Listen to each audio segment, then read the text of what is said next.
When I was studying in 8th standard at a school in Hyderabad, जब मैं 8वीं कक्षा में हैदराबाद में एक स्कूल में पढ़ रहा था some 10th class boys came to our classroom. और 10वीं कक्षा के बच्चे हमारे 8वीं कक्षा में आए And there was one guy who picked up some boys randomly. और एक जो लड़का था उसने कुछ बच्चों को इकट्ठा किया He picked up boys who were a little taller. और जो ऊंचे लड़के थे उसको उसने चुना It chose me also. और उसने मुझे भी चुना। After we went out, we found out that we have to play a cricket match. और जब हम बाहर गए क्लास से तो मुझे हमें पता चला कि हमें क्रिकेट खेलना है। There was a tournament happening, so we had to play a cricket match against another team, another school. और दूसरी जो स्कूल थी वहाँ की जो टीम थी उसके विरुद्ध हमको खेलना था। The funny part is we did not know that we are playing, so we did not practice at all. और हमको ये पता नहीं था कि हम खेलने वाले हैं, तो हमने कोई उसका अभ्यास नहीं किया। But anyways, I was happy to go out of the class लेकिन मैं खुश था कि मुझे उस कक्षा से बाहर निकलने का मौका मिला because my English teacher was very strict. और क्योंकि जो मेरी इंग्लिश की जो शिक्षिका थी वो काफ़ी कड़क थी। So we went to the ground nearby. और पास की हम लोग ग्राउंड में वहाँ गए And then after we went there, we discovered that we are going to play with a cork ball. और वहाँ पे जाने के बाद में, उस मैदान में जाने के बाद में हमको पता चला कि कॉक बॉल से हमको खेलना है। Tennis ball nahi, cork ball, okay? और जो टेनिस बॉल सॉफ्ट वाला नहीं, कॉक बॉल से खेलना है। And what's more, there was also a mat. और उसके बाद में जो पिच पे एक मैट भी लगा हुआ था। And when you bowl a cork ball on a mat, it comes very fast. और जब वो गेंद जो मैट पे गिरती है तो वो काफ़ी जोर से आती है। And anyways, we got ready to play. और हम लोग तैयार हुए खेलने के लिए। And then the opposition had some fiery fast bowlers. और जो दूसरे जो विरोधी टीम था उनके पास में काफी तेज गेंदबाज थे। They were bowling very fast. और वो काफी तेज गेंदबाजी कर रहे थे। And we all got scared. और हम लोग काफी डर गए। So we had to bat first. So our team members, our batsmen would go to the pitch, and they were finding it very difficult to play against their bowling. और हमको पहले बल्लेबाजी करना था। जो हमारे टीम के जो मेंबर्स थे वो पहले बल्लेबाजी करने गए और उनको काफी मुश्किल हो रहा था रन स्कोर करने के लिए। Generally in gully cricket, you all want to, bat, right? और जब गली क्रिकेट हम खेलते हैं तो पहले हमको बैटिंग करने पसंद आता है। But after looking at the bowling, nobody was going forward to play. लेकिन विरोधी टीम की जो गेंदबाजी को देख के कोई आगे जाने की तैयारी नहीं कर रहा था। People were getting out left, right, and center. और वो हर समय इधर उधर विकेट गिर रही थी। And then the captain said, David, it's your turn to go. और फिर कप्तान ने मुझसे कहा, डेविड अभी आपको जाना है। If any captain would say it's your turn to, bat, we'll all be very happy. और जब अगर कोई भी कप्तान बल्लेबाजी अगर करने के लिए हमें देगा तो हम काफी उत्साहित होते हैं। But then I said, Anna, I won't go. और मैंने कहा, अन्ना मुझे नहीं जाना है। I can't face this. और मैं उसका सामना नहीं कर सकता। So he sent somebody else. और उसने किसी और व्यक्ति को भेजा। And then finally my turn came. और अंत में जब मेरा समय आया, The captain said, David, you have to go. और कप्तान ने कहा, डेविड आपको अभी जाना ही है। I said, Anna, I can't go. They're bowling too fast. और मैंने कहा कि वो काफी तेज गेंदबाजी कर रहे हैं, मैं नहीं जा सकता। He said, just go and stand there. You don't have to do anything. और उन्होंने कहा कि जाके आप केवल खड़े रहो, आपको कुछ करना नहीं है। इज्जत का सवाल है, So anyways, I went there and made sure that I got out as soon as possible. I didn't want any injury, so I got out as soon as possible and went back to the pavilion. और मैं वहाँ पे गया और जल्द से जल्द वहाँ पे विकेट देख के वापस आ गया क्योंकि मुझे कोई चोट नहीं खानी थी। Honestly, I felt like running away from that, cricket ground that day. और सच में उस दिन मुझे लगा कि मैं उस क्रिकेट के मैदान से भाग के बाहर आ जाऊँ। Well, we read about a man of God who wanted to run away from God. और हम ऐसे ही एक व्यक्ति के बारे में पढ़ते हैं जो कि परमेश्वर से वो दूर भागना चाहता था। But why did he do that? लेकिन उसने क्यों ये किया? Well, that's what we're going to look at in today's text. और आज के संदेश में हम लोग वही देखने वाले हैं। Would you take God's word and turn your Bibles with me to Jonah chapter 1 verses 1 to 3. और अपने बाइबल को हम खोलेंगे और योना नबी की पुस्तक उसका पहला अध्याय Jonah chapter 1 verses 1 to 3. और 1 से लेके 3 तक हम देखेंगे। And we will read that passage as we move forward. और इस वचनों को हम लोग देखेंगे जैसे हम आगे बढ़ते हैं। I have entitled today's sermon, Will you obey God? और क्या हम परमेश्वर की आज्ञा का पालन करेंगे? Will you obey God? क्या परमेश्वर की आज्ञा का हम पालन करेंगे? You see, the main theme of the book of Jonah is that God is compassionate not just towards Israelites but also towards Gentiles. और जो योना पुस्तक बाइबल की जो पुस्तक है उसका जो मेन अध्याय जो है वो है कि परमेश्वर केवल अपने ही लोगों के लिए नहीं लेकिन जो विधर्मी लोगों के लिए उनके ऊपर भी वो दया दिखाता है।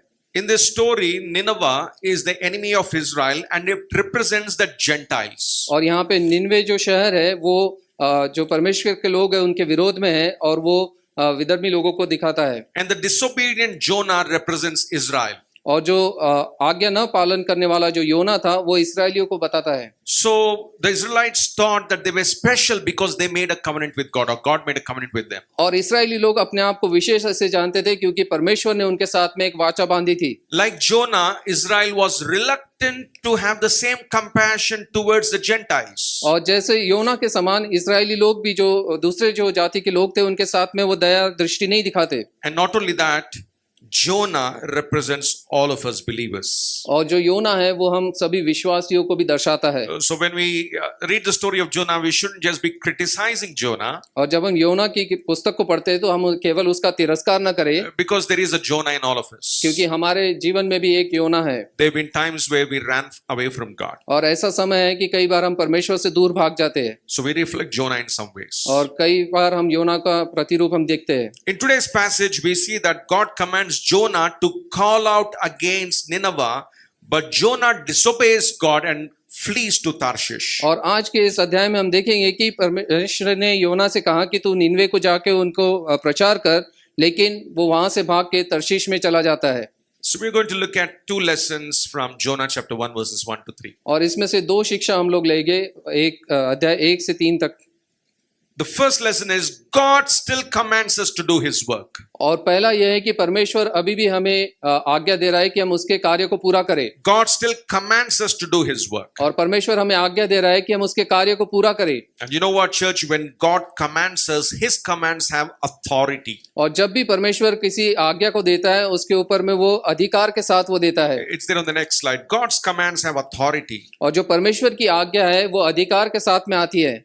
This is what the Bible says in verses 1 and 2. और पहले और दूसरे वचन में इस प्रकार से लिखा है, Shall we read it in Hindi? और यहोवा का यह वचन अमेती के पुत्र योना के पास पहुंचा, उठकर उस बड़े नगर निनवे को जा और उसके विरुद्ध प्रचार कर, क्योंकि उसकी बुराई मेरी दृष्टि में बढ़ गई है। Right. So the phrase "the word of the Lord came" is used when God speaks authoritatively to a prophet. और जब परमेश्वर किसी अधिकार से किसी प्रवक्ता को या भविष्यवक्ता को कहता है तब वो वचन इस प्रकार आता है। So God is commanding Jonah with His authority. और परमेश्वर अपनी अधिकार से योना को वो आज्ञा दे रहा है। And God says to Jonah, "Arise, go to Nineveh." और वो कहता है कि उठकर तू निनवे को जा। There's a translation known as New English Translation. In that it says, "Go immediately to Nineveh." और न्यू इंग्लिश ट्रांसलेशन में कहता है कि जल्दी उठकर तू निनवे में जा। Because the Hebrew grammar suggests urgency. और यहाँ पे काफी जरूरत है तुरंत उसको वहां जाने की। So this God who is God over all the earth comes to Jonah and he commands him to go to Nineveh and speak out against it. और यहाँ पे परमेश्वर जो है वो योना के पास आता है और उसको आज्ञा देता है कि तू निनवे के विरुद्ध में तू प्रचार कर। God has authority over the nations. और हर राष्ट्र के ऊपर में परमेश्वर अधिकार रखता है। So he commands Jonah to speak to Nineveh. और निनवे के लिए वो प्रचार करने को उसको कहता है। God doesn't give any explanations to Jonah. और योना को वो कोई उसका उद्देश्य नहीं बताता कि क्यों करना है। God doesn't say to Jonah, if I can, if you're okay with this, if you're fine with this, can you please go to Nineveh? No, he just commands him because God's commands have authority. और वो योना को इस प्रकार से नहीं कहता है कि अगर तेरे को अच्छा लगे, अगर तू इस प्रकार करना चाहे तो तू जाके कर। वो अधिकार से योना को कहता है कि तू जाके प्रचार कर निनवे के विरुद्ध। And even today God speaks to us with authority through His word. और आज भी परमेश्वर उसके वचन के द्वारा एक अधिकार से हमसे बात करता है। God's commands in the Bible have authority. और परमेश्वर के जो वचन बाइबल में लिखे गए वो एक अधिकार के रूप से वो कहते हैं। We are obligated to obey the sovereign king's commands. और जो सर्वशक्ति प्रभु राजा है उसकी आज्ञा का पालन हमें करना जरूरी है। For instance, God commands us to live a holy life. और क्योंकि परमेश्वर कहता है जिस प्रकार से कि तुम पवित्र जीवन बिताओ। God commands us to love Him and His people. और वो आज्ञा देता है कि तुम उसको और उसके बच्चों से प्रेम करो। God commands us to forgive one another. और वो आज्ञा देता है कि हम एक दूसरे को माफ करें। God commands us to serve Him. और उसकी हम सेवकाई करें। God commands us to share the gospel with the lost. और जो सुसमाचार का प्रचार करना है वो हमें करना है। Some people have the habit, even I've highlighted You know, the Bible with a highlighter. और कई लोग बाइबल में कुछ वचनों को हाईलाइट करते हैं, Some people highlight God's commands with a highlighter, with a marker. और कई लोग उसकी जो आज्ञा है उसको वो हाईलाइट करके रखते हैं। But it's not enough to do that. We have to obey them. और वो केवल हाईलाइट करने के लिए नहीं, लेकिन उसका हमें पालन करना भी जरूरी So है। God's commands have authority. और जो परमेश्वर की जो आज्ञा है वो अधिकार के रूप में आती है। However, God's commands can be difficult to obey. और कई बार हो सकता है कि जो उसकी आज्ञा है वो मुश्किल हो निभाने के लिए, God's commands are not always easy to obey. और हो सकता है कि उसकी जो आज्ञा है वो आसान ना हो। God says, "Arise, go to Nineveh, that great city." और वो कहता है कि उठकर उस बड़े शहर निनवे को जा। When you read the prophetic writings, we see that Israel's prophets often condemn the sins of other nations. और जब हम भविष्यवक्ताओं के बारे में जब पढ़ते हैं तो हम देखते हैं कि भविष्यवक्ता हर समय जो दूसरे राष्ट्र थे उनके पापों की वो निंदा करते। But these prophets stayed within the borders of Israel and called out against the sins of the nations around them. और ये जो राज्य थे वो इसराइल के आजू बाजू थे, और वहाँ के जो प्रवक्ता थे वो उनके जो पाप थे वो बार बार उनको गिनाते। But this is different. Jonah had to go to Nineveh and speak out against it. लेकिन यहाँ पे ये विपरीत है कि यहाँ पे योना को उस देश में जाके उसके विरुद्ध बात करनी है। Nineveh was about, if you can have the next slide, about 805 kilometers northeast of Israel. और 805 किलोमीटर उत्तर भाग में इसराइल के निनवे ये शहर था। As you can see, it's in the northeast, of Israel, Nineveh. और उत्तर पूर्व में ये निनवे ये शहर था इसराइल के। It was about a month's journey from Israel. और 1 महीना उसको लगेगा वहां पहुंचने के लिए। And the Bible calls Nineveh as the great city. और यहाँ पे बाइबल कहती है कि वो एक काफी बड़ा शहर है। The Hebrew word for great is used 14 times in this book. और इस किताब में बड़ा और महान शहर इसके बारे में 14 बार लिखा गया। It could also be translated as a big city. और ये भी कहा जा सकता है कि काफी बड़ा वो शहर था। And later in chapter 1 we see that there was a big fish that swallowed Jonah. The same Hebrew word is used there. और उसके बाद में हम देखते हैं कि एक बड़ी मछली ने योना को निगल लिया। So God asked Jonah to call out against Nineveh, and calling out refers to calling out, the people of Nineveh for judgment. और यहाँ पे जो परमेश्वर ने उसको आज्ञा दी कि तू योना के विरुद्ध जाके प्रचार कर, और ये जो उसके विरुद्ध जो प्रचार करना था वो न्याय का प्रचार उसको करना है। So God is asking Jonah to speak judgment against Nineveh. और जो निनवे के विरुद्ध उसको एक न्याय देना है। Why? Because the Bible says their evil has come up before me. और क्योंकि बाइबल में इस प्रकार से लिखा है कि उनकी बुराई जो है वो मेरे दृष्टि में बढ़ गई है। Again, this Hebrew word for evil appears 9 times in this short book. और इस छोटी सी पुस्तक में बुराई ये शब्द 9 बार हमें देखने मिलता है। It could also be translated as disaster. और ये कई बार इस प्रकार से लिखा जा सकता है कि एक डिजास्टर के रूप में। So evil always leads to disaster. और एक दुर्घटना के रूप में उसे हम देख सकते हैं। Now what did these people do? और ये लोगों ने क्या किया? One of the sins that they committed, as we see in chapter 3 verse 8, is that they were guilty of violence. और वचन 3 अध्याय और उसके 8वें वचन में हम देखते हैं कि उन्होंने काफी कुकर्म वहां पे किए थे। And later Nahum also prophesies against Nineveh, and he says that they were ruthless. और वो काफी उपद्रवी थे। And they used to plunder during wars. और वो जाके लूट को लेके आते। They were involved in prostitution. और वो काफी कुकर्म वहां पे करते। Witchcraft. और जादू टोना करते। And they exploited the poor. और जो गरीब थे उनको वो ताड़ना देते। So God is a righteous judge. और जो प्रभु है वो धार्मिक ऐसा प्रभु है। And he will punish those who oppress others. और वो उनको शिक्षा देगा जो कि उनको सताते हैं। However, at the same time, God is patient. और उसी प्रकार से प्रभु काफी दयालु भी है। So he wanted to give an opportunity to Nineveh before he could destroy them. और वो उनको एक मौका देना चाहता था निनवे के लोगों को कि इससे पहले कि उनका नाश करे। And archaeology reveals that Ninevites were very, very ruthless people. और जो आर्कियोलॉजी में हमको देखने मिलता है कि ये जो निनवे के जो लोग थे वो काफी Ruthless. क्रोधी थे, क्रूर थे। Yeah, cruel. So, there was one guy, for example, one king, Ninevite king, who would tear off the lips and hands of the victims. और एक राजा जो निनवे का इस प्रकार से वो करता कि जो भी वहां पे गलत काम करते उनके वो जो ऊँट है उनको निकाल लेता और उनके हाथों को काट देता। And another king would skin the victims alive. Even while they were alive, he would tear off the skin of the victims. और एक राजा इस प्रकार से करता कि जो भी वहां पे गुनाह करते उनकी वो पूरी चमड़ी वो निकाल लेता जब वो जिंदा थे उसी समय। And these kings would kill the opponents and they would make a huge pile of their skulls.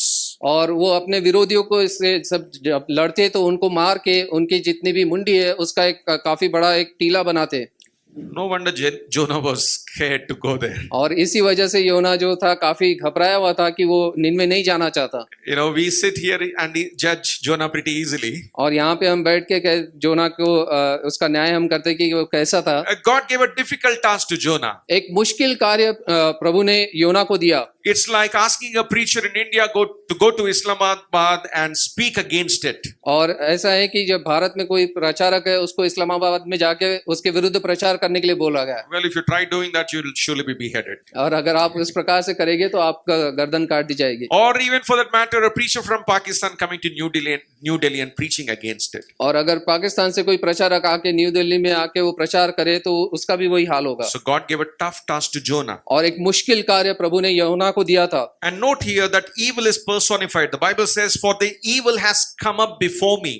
और यहाँ पे इस प्रकार से लिखा गया है कि जो बुराई परमेश्वर के दृष्टि में वो काफी बढ़ गई थी। He talks as if evil is a person. और वो इस प्रकार से बुराई को दिखा रहा है कि वो एक व्यक्ति है।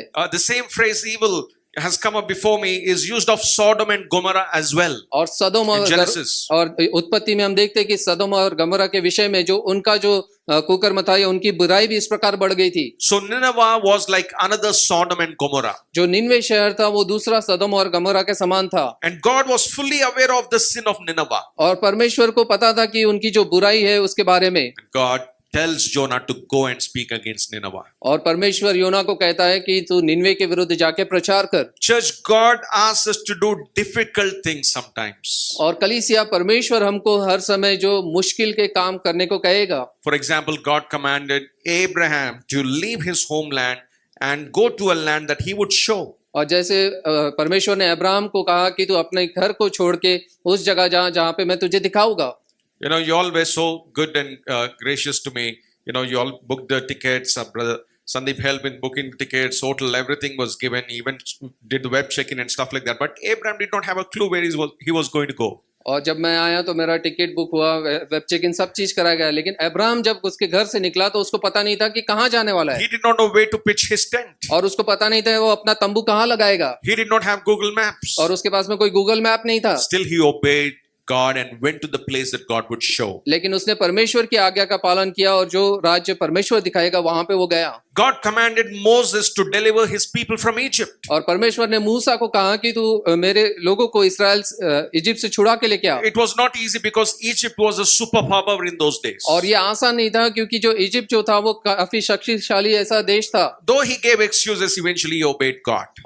हालांकि उसने पहले उसको टालने की कोशिश की, लेकिन बाद में उसने परमेश्वर की आज्ञा का पालन किया। God chose a young virgin girl to give birth to the Messiah. और मसाया को जन्म देने के लिए परमेश्वर ने एक लड़की से बात किया और उसको आदेश दिया। It was no easy task. और ये काफी आसान कार्य नहीं था। You see, church, God doesn't call us, or God's call doesn't match our abilities. और जो परमेश्वर की जो बुलाहट है वो हमारी काबिलियत का उसके मुकाबला नहीं कर सकती। He often calls us to do things beyond our abilities. और जो हमारी समझ से परे है, हमारी योग्यता से परे है, उससे बढ़कर वो कार्य हमको करने के लिए देगा। Hallelujah. Hallelujah. So don't say, Lord, this is my capacity, I can only do this. और परमेश्वर को हम ये नहीं कह सकते कि मेरी कैपेसिटी, मेरी क्षमता इतनी है, मैं यही करूंगा। You see, we are given a mandate to make disciples of all nations. और उसने हमको आज्ञा दिया है कि हम हर राज्य के लोगों को उसके शिष्य बनाए। It's not an easy task. और ये आसान कार्य नहीं है। But still we have to do our part. लेकिन हमको हमारा कार्य करना है। Now sometimes God may not ask us to do something dangerous like he asked Jonah.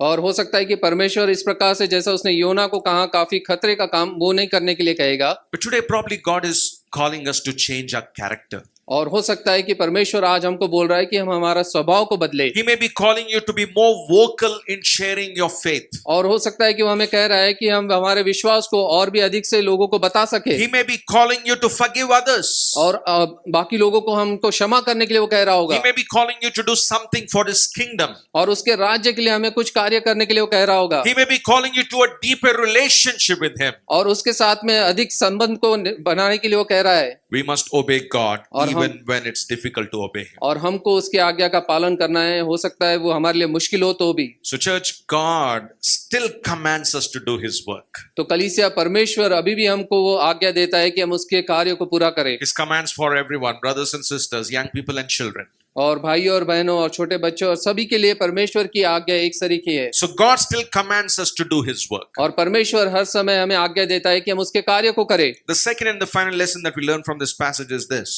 और दूसरी जो बात हम सीखते हैं इस अध्याय से वो ये है, Disobeying God always drags us down. और परमेश्वर की आज्ञा का पालन जब हम नहीं करते तो वो हर समय हम नीचे गिरेंगे। Disobeying God always drags us down. और परमेश्वर की आज्ञा का जब हम पालन नहीं करते तो वो हर समय वो हमको नीचे खींच के लेके आएगा। Please look at verse 3. और तीसरे वचन को हम देखेंगे, परंतु योना यहोवा के सन्मुख से तर्शीश को भाग जाने के लिए उठा और याफा नगर को जाकर तर्तीश जाने वाले एक जहाज को पाया और भाड़ा देकर उस पर चढ़ गया कि उनके साथ यहोवा के सम्मुख से तर्शीश को चला जाए। Right. So we see here that Jonah is outrightly disobeying God. और यहाँ पे हम देखते हैं कि योना सीधा सीधा परमेश्वर की आज्ञा का पालन नहीं करते, वहां से बाहर जा रहा है। And church, disobedience is always foolish. और परमेश्वर की उस आज्ञा न पालन करना ये एक मूर्खता का काम है। You know, when you read in Hebrew, the first words Jonah rose to flee is a word play on arise, go in verse 2. और जो यहाँ पे अगर हम देखते हैं जो इब्रानी शब्द को इस्तेमाल किया गया कि योना वहां से उठ के बाहर चला गया, तो वो दूसरे वचन के हिसाब से है कि जब वो उसके उठकर जाने के लिए कहा गया। In verse 2, God says, arise, go to Nineveh. और दूसरे वचन में हम देखते हैं कि उठकर उस निनवे को जा। And in verse 3, the Bible says, Jonah rose. और तीसरे वचन में हम देखते हैं कि वो उठा। So some may think, okay, that Jonah rose to go to Nineveh, but then he rose to flee to Tarshish. लेकिन यहाँ पे हम देखेंगे कि योना जो उठा वो निनवे जाने के लिए नहीं, लेकिन तर्शीश को भाग जाने के लिए। You see, it was foolish to disobey God. और ये काफी मूर्खता का कार्य था कि उसने परमेश्वर की आज्ञा का पालन नहीं किया। And the author doesn't tell us why Jonah fled until chapter 4 verse 2. और हमको चौथे अध्याय के दूसरे वचन तक के हमको पता नहीं चलेगा कि क्यों योना वहां से भाग गया था। Why was Jonah unwilling to go to Nineveh? और वो क्यों उसकी इच्छा नहीं थी कि वो निनवे जाए। One of the reasons is, of course, it was very dangerous to go. और पहला एक कारण था कि वो काफी खतरे की ऐसी जगह थी। But then one of the main reasons for Jonah, being hesitant to go to Nineveh was he was not happy with the way God was treating Nineveh. और दूसरी जो बात वो वहां पे हमको देखने मिलती है कि योना खुश नहीं था जिस प्रकार से परमेश्वर निनवे के लिए कार्य कर रहा था। Jonah wanted God to be fair and judge Nineveh. और योना चाहता था कि परमेश्वर सीधा सीधा उनका न्याय करे। Jonah did not reflect the compassion of God. और योना परमेश्वर की जो दया है वो उनको दिखाना नहीं चाहता था। Jews hated Nineveh. और जो यहूदी लोग थे वो निनवे का तिरस्कार करते। And Jonah also hated Nineveh. और योना भी उस जगह का तिरस्कार वो करता। But you see, bitterness is like acid that destroys its container. और जो कड़वाहट है वो इस प्रकार का एसिड है जो कि जिसमें वो एसिड बना है वो उस पात्र को भी खराब कर देगा। And if you look at verse 3, और तीसरे वचन को जब हम देखते हैं, there are several verbs that are used that reveals that Jonah was trying to do all that he could do to run away from God. और यहाँ पे हमको देखने मिलता है योना हर प्रकार की कोशिश कर रहा था कि वो वहां से निनवे को न जाए। So for example, Jonah rose, then he fled, then he went, he found, going, paid, went, go. All these are action verbs which show that Jonah is trying his best to run away from God. और यहाँ पे हम देखते हैं कि योना उठा, वो जाने लगा और उसने वहां पे एक जहाज को पाया और वहां पे वो भाग के गया। और इस प्रकार के अलग अलग शब्द हमें देखने मिलते हैं कि जो कार्य वो कर रहा था कि वो उसकी आज्ञा का पालन न करे। And the Bible says that Jonah went down to a port called Joppa. और याफा के एक तर्शीश के पास में याफा में वो गया। Today it is known as Jaffa in Israel. और जाफा इस नाम से इसराइल में उसको कहा जाता It है was right next to the Mediterranean Sea. और वो मेडिटेरियन नदी के किनारे समुद्र के किनारे है I can imagine a cool breeze as Jonah went to board a ship at Joppa.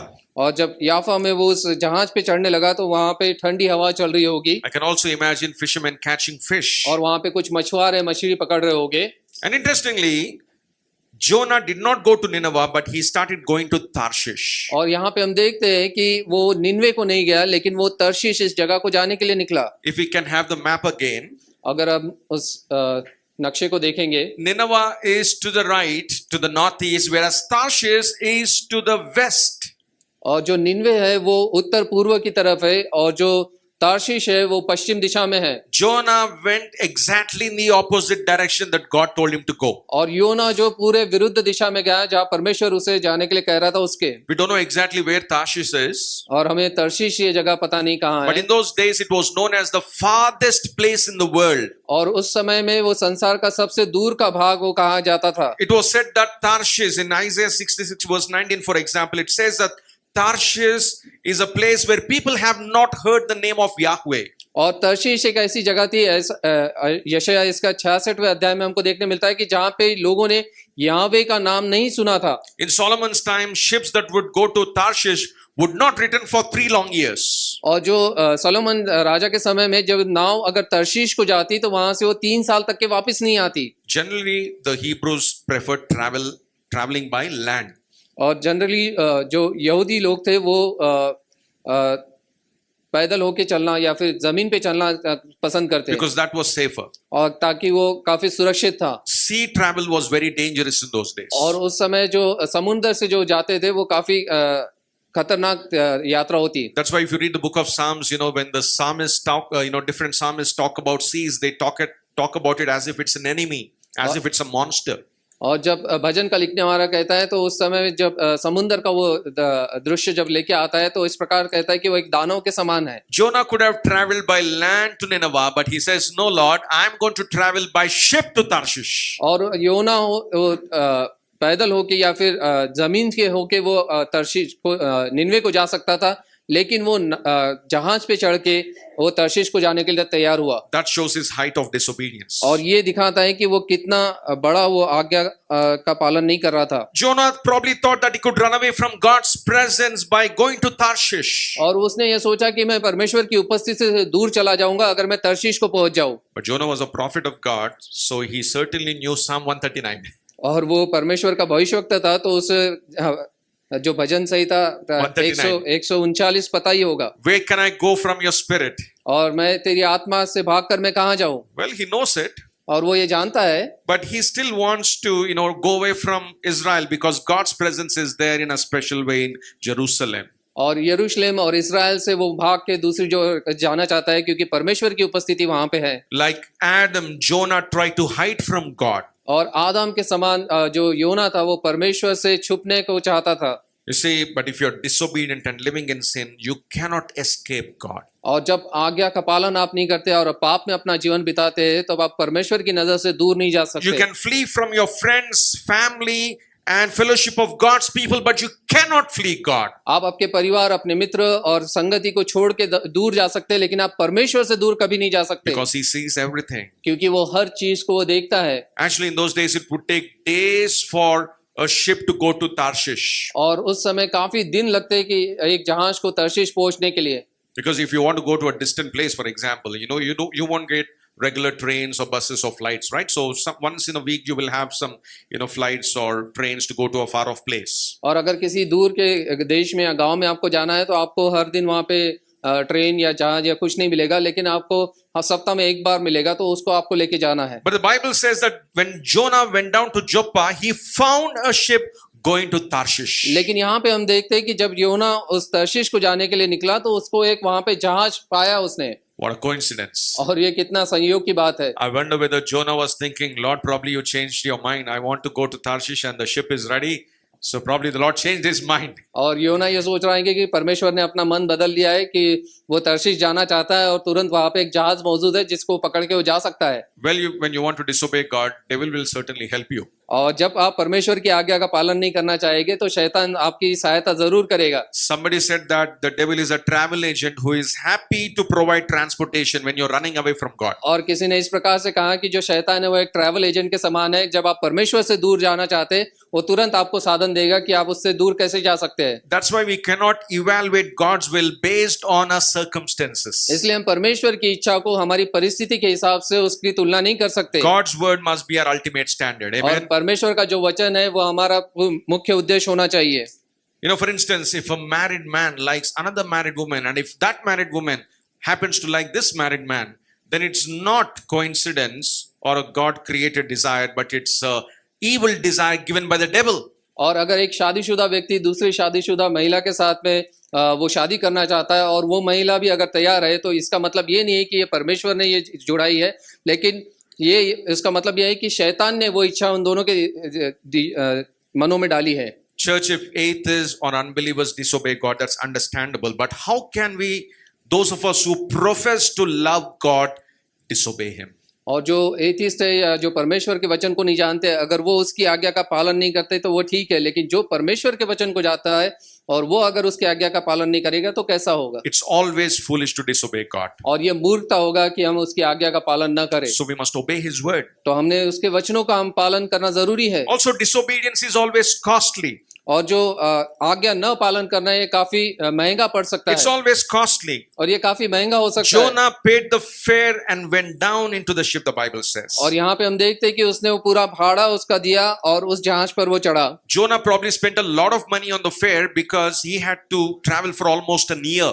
और एक साल के लिए उसको उस जहाज पे चढ़ के जाना था, तो हो सकता है कि उसका जो दाम होगा वो काफी महंगा उसने चुकाया। If you want to travel from Bangalore to Hyderabad or Bangalore to Chennai, the fare is less. अगर आपको बैंगलोर से चेन्नई या बैंगलोर से हैदराबाद जाना है तो उसका जो भाड़ा है वो काफी कम हो सकता But है। if you want to travel to Europe or to the US, the fare is pretty high, isn't it? और अगर आपको यूरोप या यूएस जाना है तो उसका जो भाड़ा है आपको काफी महंगा वो पड़ेगा। So Jonah had to go very far to Tarshish, so he might have spent a lot of money. और योना को तर्शीश जाना था तो उसने काफी पैसा उसका दाम दिया होगा उस जहाज पे चढ़ने के लिए। And he had to pay for his food also for the entire year. और वो एक साल के लिए उसका जितना भी भोजन की सामग्री है उसका भी पैसा उसे देना पड़ा And the होगा। Bible says that Jonah went down to Joppa and he found a ship. And it also says he paid the fare and went down into it. और यहाँ पे हम देखते हैं कि योना जो है उस योफा नगर में जाके वो तर्शीश जाने वाले जहाज पर चढ़ा और उसका भाड़ा देकर उसमें वो अंदर गया। Even in chapter 1 verse 5, the Bible says that Jonah had gone down into the inner part of the ship. और 5वें वचन में हमको देखने मिलता है कि वो जहाज के जो अंदरूनी भाग थे उसके अंदर वो जाके वहां पे रहा। Even in chapter 2 verse 6, the Bible says that Jonah went down to the land. और यहाँ पे दूसरे अध्याय उसके 6वें वचन में हमको देखने मिलता है कि वो नीचे उस भूमि पे जाके वो गया। This phrase went down is used 4 times in this book. और ये जो शब्द है वो बार बार नीचे गया ये 4 बार हमको देखने मिलता है इस किताब में। It is actually a euphemism or alternate word for death. और ये मृत्यु के लिए एक दूसरा शब्द है नीचे जाना। So Jonah was going closer and closer and closer to death by disobeying God. और परमेश्वर की आज्ञा का पालन न करते वो मृत्यु के काफी करीब और करीब जा रहा था। Yes, church, if we disobey God, we will have to pay a very heavy cost. और जब हम परमेश्वर की आज्ञा का पालन नहीं करते हैं तो हमें उसका महंगा दाम चुकाना पड़ेगा। For instance, we see Samson disobeying God over and over again. और हम देखते हैं कि शमशोन ने किस प्रकार से बार बार परमेश्वर की आज्ञा का पालन नहीं किया। And through Samson's life, we learn that sin binds, blinds, and grinds. और हम सैमसन के जीवन से हम देखते हैं कि जो पाप है वो हमें बंधन में डालता है, हमें अंधा करता है और हमें उस प्रकार से वो तोड़ देता है। Listen, my brothers and sisters, obedience is always better than disobedience. और जो आज्ञा पालन करना है वो काफी बेहतर है अनाज्ञाकारी होने से। Even if it is difficult to obey God, that is always better than disobeying God. चाहे वो मुश्किल हो कि हम परमेश्वर की आज्ञा का पालन नहीं कर सकते, लेकिन तभी भी हमें उसकी आज्ञा का पालन करना है। When we disobey God, we have to pay a heavy price. और जब हम परमेश्वर की आज्ञा का पालन नहीं करते तो हमें उसका काफी महंगा दाम चुकाना पड़ेगा। We waste our time, talent, and treasure. और हम हमारा समय, हमारा टैलेंट और हमारे जितना भी धन संपत्ति वो खो देंगे। We destroy our lives, our marriages, our careers, and our future. हम हमारे जीवन, हमारा परिवार और हमारे जो शादी है वो सबको हम तोड़ सकते, खराब कर सकते हैं। We waste our very lives. और हमारे जीवन को हम बर्बाद कर सकते हैं। Remember, the cost of disobedience is nothing compared to the cost of obedience. और जो अनाज्ञाकारी The करने cost के of obedience I meant to say is nothing compared to the cost of disobedience. और जो आज्ञा पालन जो करना है उसकी जो कीमत है अनाज्ञाकारी पर से काफी बढ़कर है। So church, disobeying God always drags us down. और जो जब हम परमेश्वर की आज्ञा का पालन नहीं करते तो वो हर समय हमको नीचे खींच के लेके आता है। If we have to summarize the whole sermon in और one अगर- sentence, this is what the Holy Spirit is saying to us today. और ये आज शाम को पवित्र आत्मा हमें ये कह रहा है, Obey God immediately and wholeheartedly. परमेश्वर की आज्ञा का हम तुरंत पालन करें और पूर्ण हृदय से उसे कबूल करें। Obey God immediately and wholeheartedly. परमेश्वर की आज्ञा का हम तुरंत पालन करें और पूर्ण हृदय से उसे करें। You know, this evening, shall we make a commitment and say to the Lord, Lord, no matter what you ask me to do, no matter how difficult it is, I want to obey you all the days of my life. इस शाम को आइए हम ये निर्णय बनाएं कि परमेश्वर चाहे आपकी आज्ञा कितनी भी मुश्किल क्यों न हो, मैं अपने जीवन में उसका पालन मैं जरूर करूंगा। And church, unlike Jonah, Jesus willingly obeyed the Father, came down to this earth for sinners like us, gave himself up on the cross for our sins. He died and rose again for our sins. Hallelujah. और भाइयों हम देखते हैं कि योना के विपरीत यीशु मसीह परमेश्वर की आज्ञा का पालन किया, वो इस धरती पे आया, हमारे पापों के लिए मारा गया और इस प्रकार से उसने परमेश्वर की आज्ञा का पालन किया। Jesus crossed all social boundaries and reached out to lost people. और उसने जितने भी सामाजिक बंधन थे उसको तोड़ के वो लोगों के करीब गया। He went out to the Samaritans, to the Gentiles, and healed them and shared the gospel with them. वो सामरियों के पास में गया, अन्य जातियों के पास में गया, उनको चंगा किया और उनसे प्रार्थना की, उनके से वचनों को बांटा। Jesus is our ultimate example for obedience. और आज्ञा पालन करने का जो मुख्य हमारा जो एग्जाम्पल है वो प्रभु यीशु मसीह है। So this evening, let's ask the Holy Spirit to help us obey God immediately and wholeheartedly. और इस शाम को हम प्रार्थना करेंगे पवित्र आत्मा से कि वो हमें ऐसी सहायता करे कि हम परमेश्वर की आज्ञा का तुरंत पालन करें और पूर्ण हृदय से उसका पालन करें।